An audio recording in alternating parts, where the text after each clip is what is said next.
umaga. Ang sabi po sa talakayin po natin yung panalangin na magluluhod tayo. Kasi nakasulat naman sa Biblia.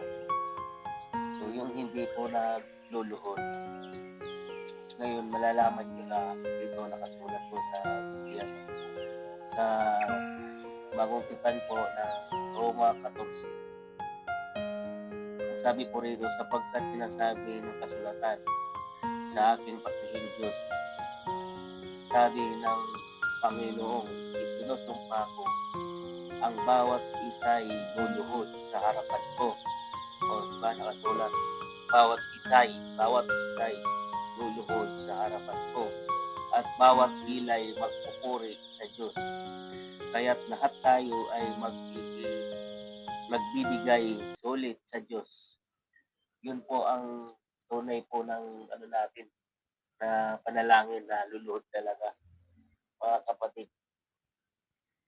So, ang pagluluhod po, hindi ibig sabihin na lumuhod tayo sa rebulto, hindi po. Sa espiritu po tayo luluhod. Kasi nakasulat naman po ang kung paano tayo manalangin na hindi tayo luluhod sa rebulto, luluhod po tayo sa espiritu. So, babasahin natin dito sa kung bakit, paano natin sambahin sa espiritu ang Panginoon. O basahin natin dito sa 23, mula 23 hanggang 24 ito. Ngunit dumarating na ang panahon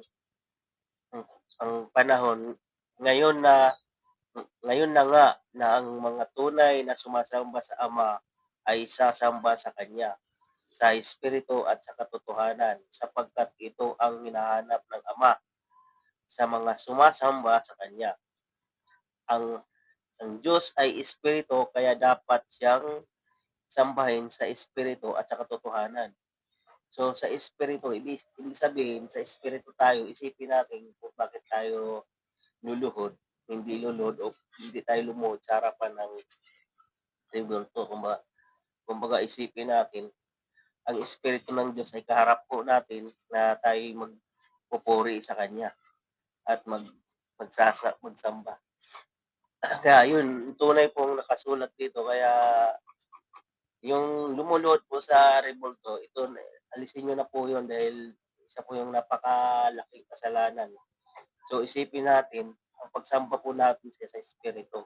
Kasi nakasulat naman po dito sa Juan 4:23, ang Diyos ay espiritu, kaya dapat siyang sambahin sa espiritu at sa katotohanan. So malinaw po. So at saka po kung tayo po ay luluhod, ibig sabihin, mag-sign of cross po tayo. So ang sign of cross po natin, hindi po bawal. Kasi marami yung nagsasabi na bawal po ang mag-sign of cross. Pero take note wala naman pong nakasulat sa Bible na bawal mag-sign of cross. So, hanapin po natin sa Bible kung saan po nakasulat ang bawal po mag-sign of cross. Ephesians 6, versikulo 14. So, nakasulat po kung bakit tayo mag-sign of cross. Huwag na huwag mangyari sa akin ang gayon.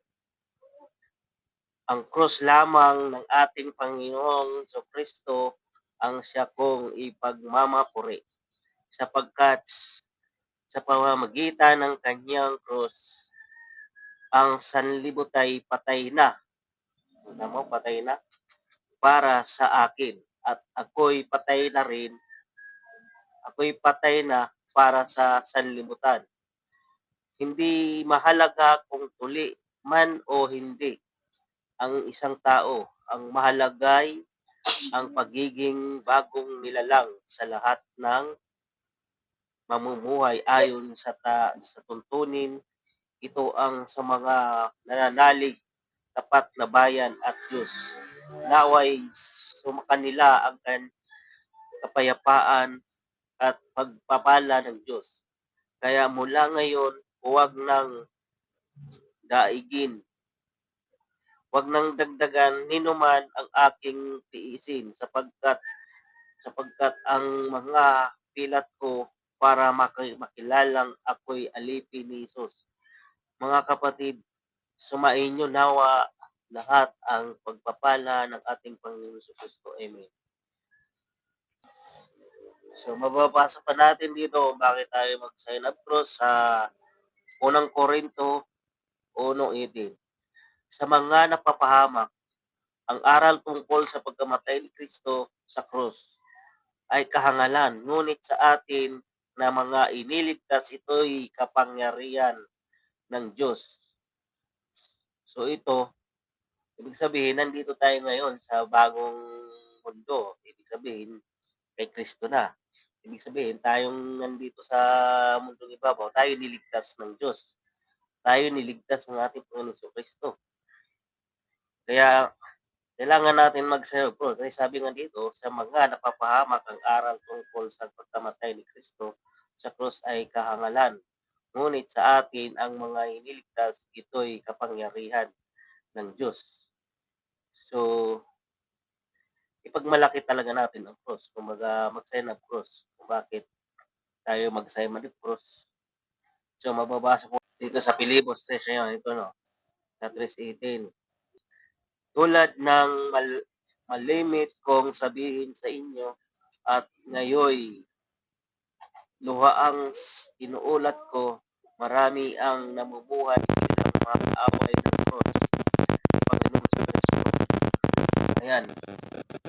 Kaya ipagmalaki natin ang cross sapagkat ayon sa pagpatuloy po natin sa kapahamakan ang kahihitnanan nila sapagkat ang dinidiyos nila ay ang hilig ng kanilang katawan. Ika nga, nakararangal nila ang mga bagay na dapat sana nilang ikahiya at ang pinag-ukulang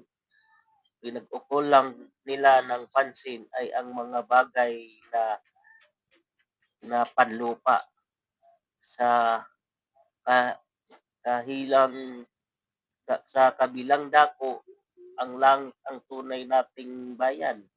Mula nooy hinihintay nating may mananabik. Ang Panginoong Kristo ang ating tagapagliligtas pagdating ng araw na ayaon. Babaguhin niya ang ating katawang lupa at gagawing maluwalhati tulad ng kanyang katawan sa pamamagitan ng kapangyarihan ginamit niya sa pagpapasuko sa lahat ng bagay.